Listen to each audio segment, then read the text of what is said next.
Hey, if you're an RVer who tows their RV behind, or even if you have a motorhome, here are 5 things you should always think about doing before you head out on the first day of your trip. And at the end, I'm going to give you a bonus item that I promise you will make your camping experience so much better. Also, I'm going to include a link in the description to a little checklist that you can print out and you can tape to somewhere in your truck or in your trailer so that you can remember these 5 steps plus the bonus step.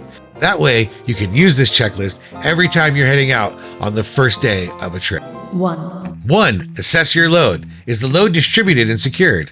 A well-balanced load is the cornerstone of a smooth and safe towing experience. Before you even think about hooking up, take a moment to assess the weight distribution in your trailer.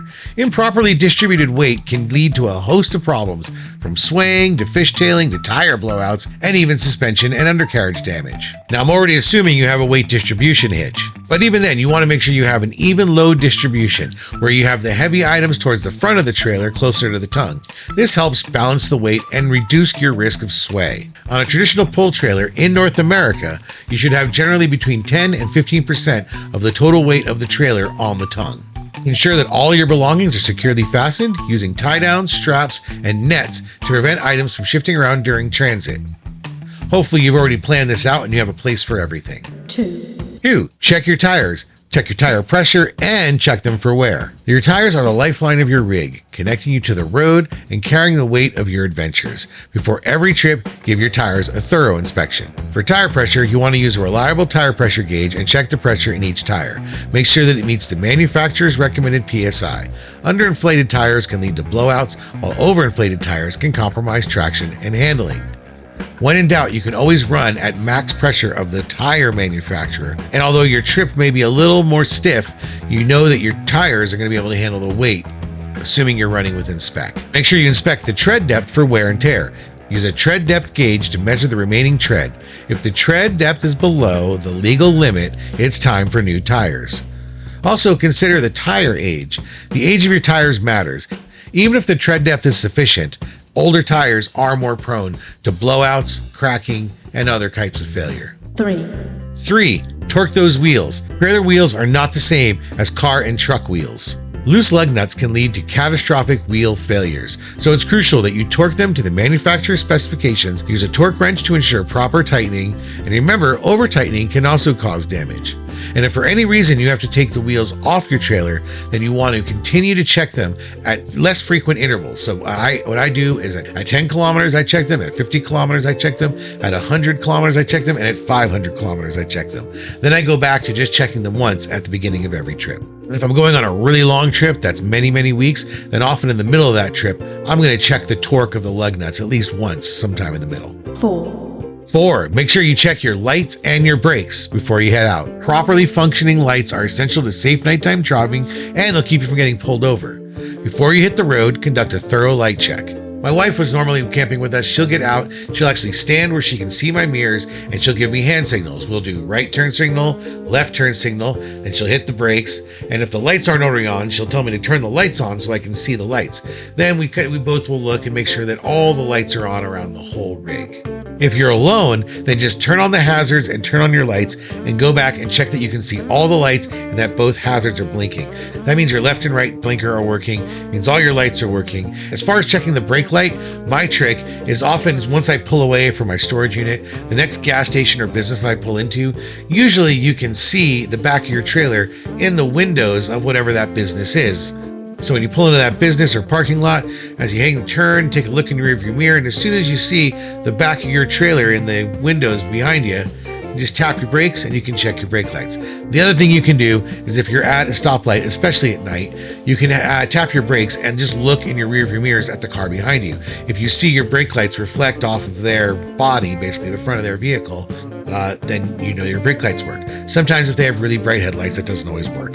But those are the 2 ways that I check the brake lights, and I'll often check them mid-trip the same way. If I'm driving through a business shopping center, if I see myself in the windows, I'll always check the brakes. Once you're finished with that light check, you want to check your brakes. 2 things I like to do is put the truck into drive and then activate the brake controller manually for the trailer. And if I pull the trailer brake all the way to maximum and start to pull forward and the trailer doesn't move, then I know that the brakes are working. The other thing I'll try to do is pull the pin out of the breakaway switch. When you do that, then the brakes lock up, and again, I'll try to pull forward and drive, and if the brakes are locked, then I know it works. Then I put the pin back in, move on to the last step.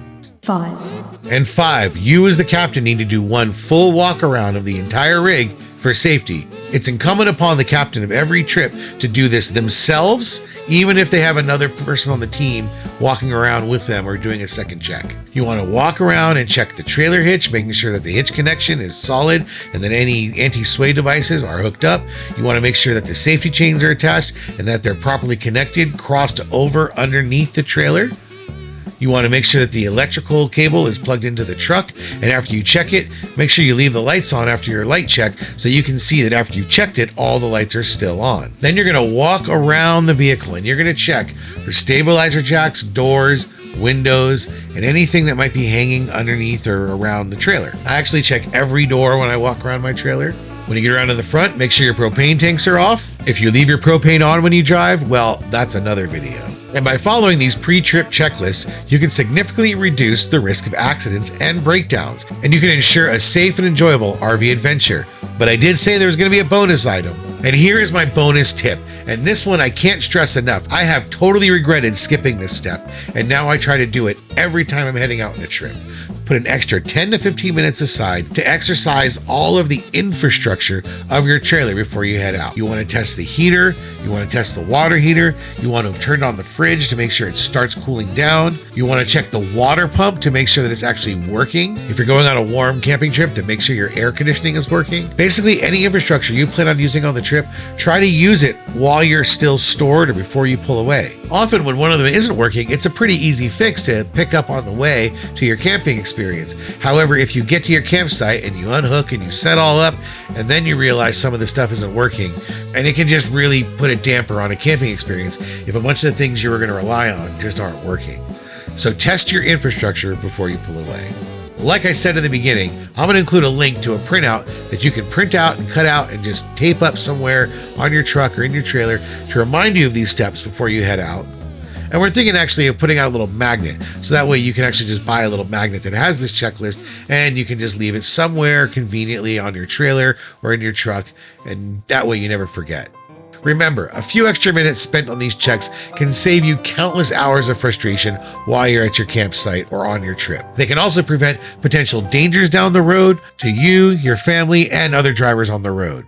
So try to do these checks at the outset of every trip. Hey, if you made it this far, you're clearly a dedicated viewer. If you'd like to support this channel and help me create more amazing content, consider becoming a patron. Become a patron for exclusive perks, early access, and help me make the videos that you love. And you become part of the RVing with Joe Nation. Your support means the world to me. You'll find the link is in the description.